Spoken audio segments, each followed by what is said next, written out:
In an era where science constantly questions and redefines our understanding of the universe, one book bravely reintroduces the role of faith, humanity's inflection point.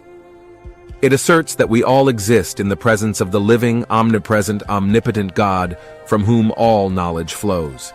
It asks, could our most profound scientific discoveries and technological advancements be inspired by a divine source?